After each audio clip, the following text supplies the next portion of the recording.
Director Wilson is just wrong as a person.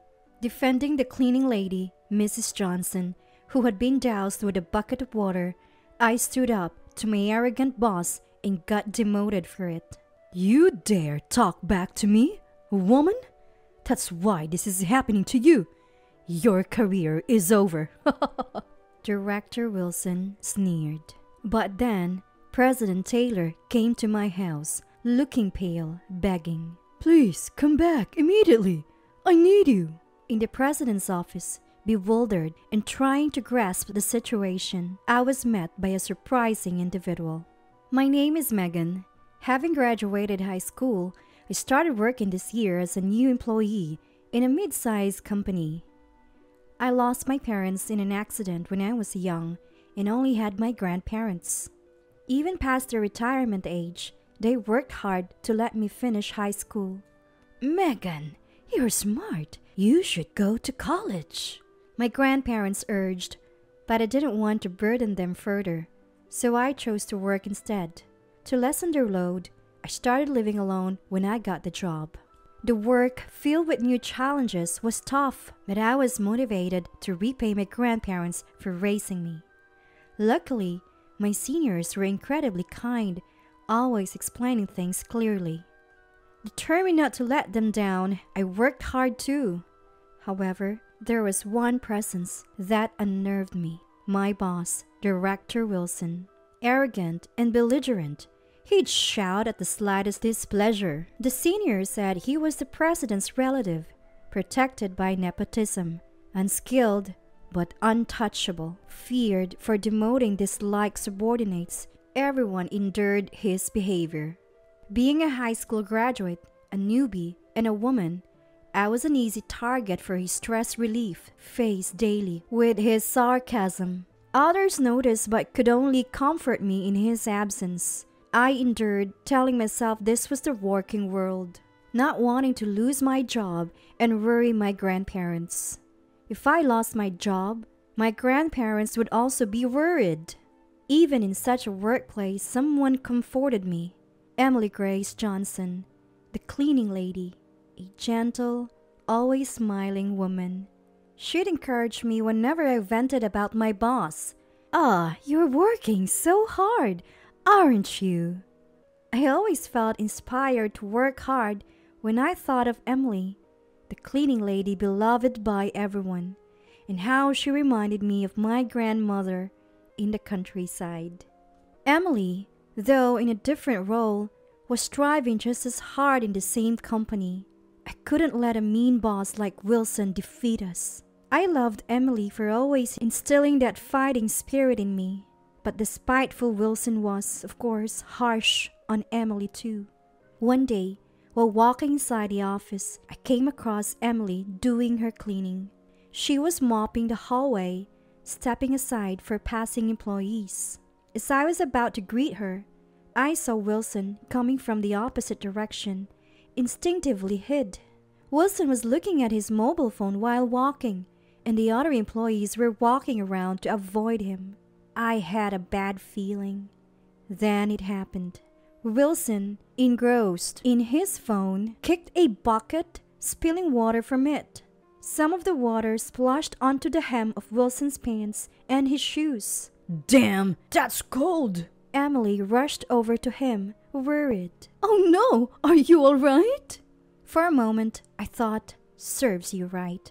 But then I remembered that it was Wilson, the mean one. He started making a fuss, even though he was barely wet. "Hey, old lady, your fault! My clothes and shoes got wet!" Wilson spat angrily. Clearly, it was Wilson's fault for walking while looking at his phone. Emily had carefully placed the bucket out of the way in the corner of the hallway. I felt angry that Wilson was so upset, especially since he was the one who made more work for Emily. I'm so sorry," Emily said, confused and flustered. Wilson shouted at her. "I have an important business meeting coming up.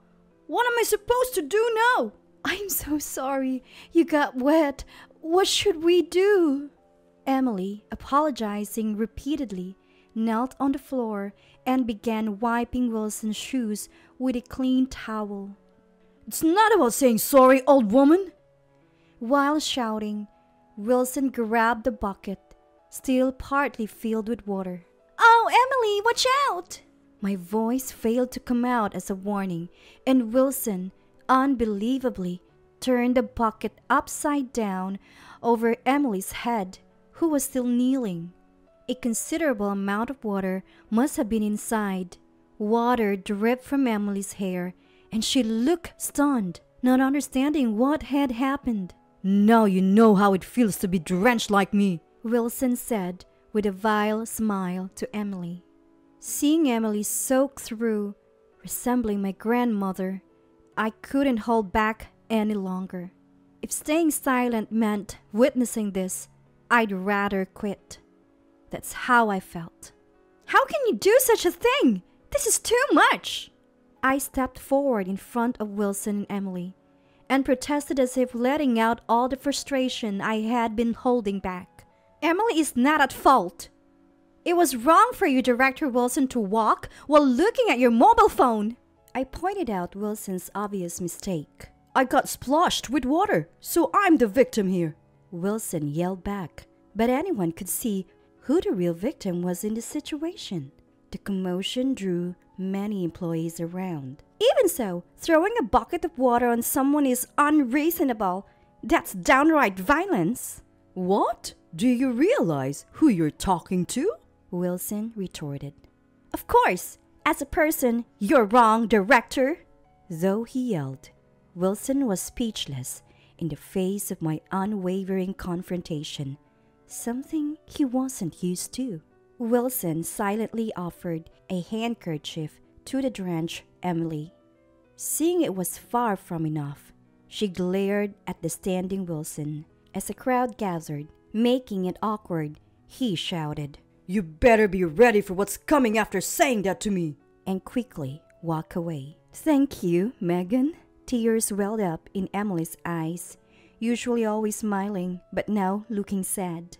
It pained me to see her like this, wondering if Megan is okay after saying that.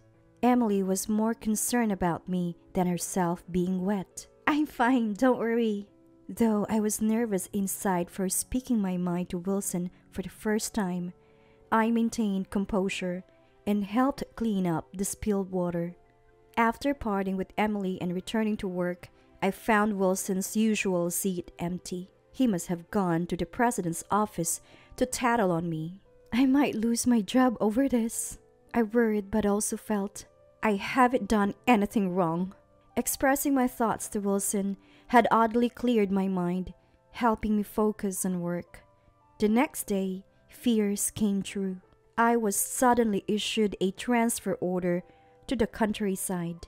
Stunned, Wilson approached my desk, gloating. "That's what you get for talking back to me, a woman. Your life's over now." Watching his triumphant face, frustration welled up in me. Looking around, naturally no one dared to stand up to Wilson. Everyone pretended not to see or hear. So, this is how the company is? I had anticipated this to some extent, but the indifference of my colleagues was equally shocking. Feeling dejected, I walked aimlessly through the office corridors. Emily rushed to me, apologizing frantically. Megan, I heard what happened. I'm so sorry. I don't know how to make it up to you. I feel terrible.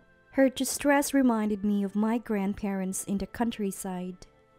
Not wanting to worry her, I stood tall and confidently said, "It's okay, Emily. I'm happy to get away from that manager. It's a relief not to be fired. I've always wanted to tell him off." I smiled bravely, but Emily still looked worried. I wish there was something I could do. Busy days followed. Even with my transfer decided, work continued as usual. Wilson, to harass me, piled on more tasks, slowing down my progress. But being busy kept me from dwelling on my gloom. Emily, since learning about my transfer, lost her usual smile, often lost in thought, visibly downcast. I wanted to see her smile again before I left. How could I bring back her smile? That was my only concern. With just a year at the company, I had a fair amount to hand over. I finished all the transfer procedures the day before my move. As I was packing up, Wilson appeared. I'm so happy. I won't have to see your face from tomorrow. Poor thing. Spending your youth in some dull countryside. But do your best. Though you'll probably just go back home soon. He taunted till the end. His words constricted my heart. I hadn't yet told my grandparents about my transfer. I won't see Grandma and Grandpa for a while, I thought, bowing out and leaving the company. The next morning, ready to depart from my new assignment, I opened my door to find a black luxury car parked outside. Startled by the car, like something out of a drama, a familiar yet unfamiliar man stepped out. Have I seen him before? Then it hit me. Looking closely, it was the company president.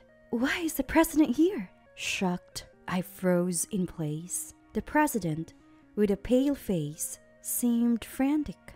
Please come back to the office right away. I beg you. He said this, bowing his head. Seeing the rarely seen company president bowing left me bewildered and unable to grasp the situation. Impatient, the president raised his head, urging, "Just come with me." He pushed me into the car.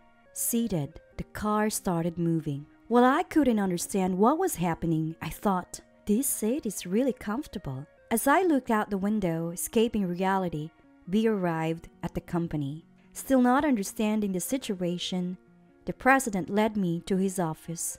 Entering the office, I saw a well-dressed man and an elegantly attired older woman sitting on the sofa. As I entered, they stood and approached me. That woman, Emily? To my surprise, the elegantly dressed woman in the president's office was Emily. She looked refined and beautiful, a stark contrast to her usual work clothes. "Megan, sorry to startle you," Emily said with her usual smile. Confused by the gathering of these unfamiliar people, I was dumbstruck again. The president, upon entering, seemed apologetic towards the suited man, while Emily smiled at me. The well-dressed man changed the uneasy atmosphere. "First," he said, offering me his business card. It bore the name of a major corporation, a key business partner influencing my company's fate. The name was Lucas Benjamin Johnson, with the title CEO. My mom always speaks highly of you. President Johnson greeted me, and I looked at Emily, who nodded with a smile. Then I realized Emily was Johnson's mother. Emily, who always loved cleaning, chose to work in cleaning so as not to rely entirely on her son, who is the president. It happened to be at the company where I work. For her, it was convenient to work while keeping an eye on her son's business partners. Emily knew of Wilson's bad reputation, but felt helpless and had been troubled for a long time.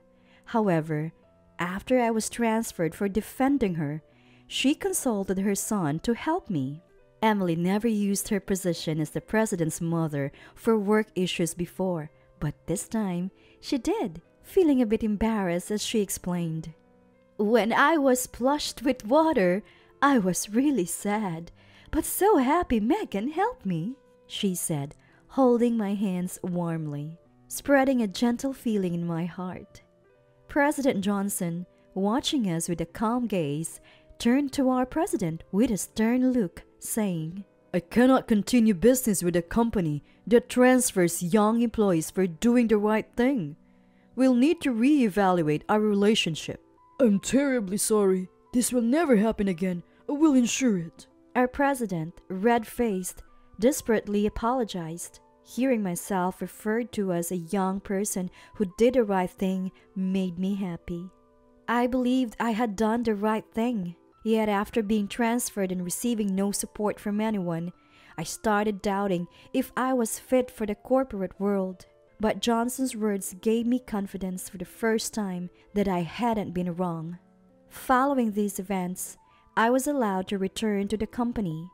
But what made me happier than returning was hearing Wilson had been transferred to the countryside in my stead. A month has passed, and the one shirking Wilson, who had pushed work onto others, is now considered useless in the new location. Rumors are he might soon be fired. The once arrogant Wilson seems to have lost his spirit. As for Emily, she continues to clean with her usual smile.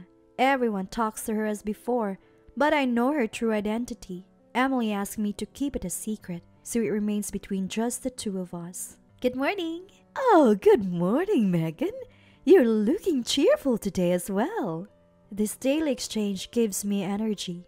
And while other employees greet each other similarly, the president is the only one who makes a deep, almost 90-degree bow before heading to his office.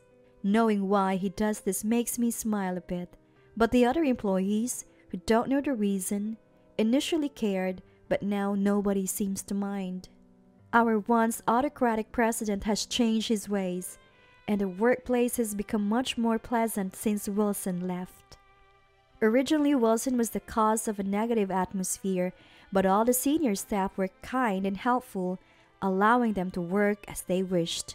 A female department head who transferred from another division has been a positive influence. Unlike Wilson, who used to dump work on others, she willingly takes on unfinished tasks and checks if anyone needs help. It's become a friendly and more female-friendly workplace, making everyone more enthusiastic than ever. When I first joined this company, I thought enduring hardships was part of society. Seeing others put up with unfair treatment for the sake of their jobs, I believed I had to do the same. But my experience with Wilson and Emily changed my mind about enduring the unreasonable. That courage I found then has transformed our circumstances so much. Since that incident, I've stopped tolerating nonsense and started speaking my mind clearly. Enduring isn't what society is about. A better society is something we must build ourselves. And now, I finally have juniors to mentor. Teaching others is a great learning experience. Since then, my days have been filled with motivation and have started to shine. Alright, with my next paycheck, I'll take my grandparents on a trip. I can now proudly meet them. I feel thrilled at the thought of showing my grandparents how much I've grown.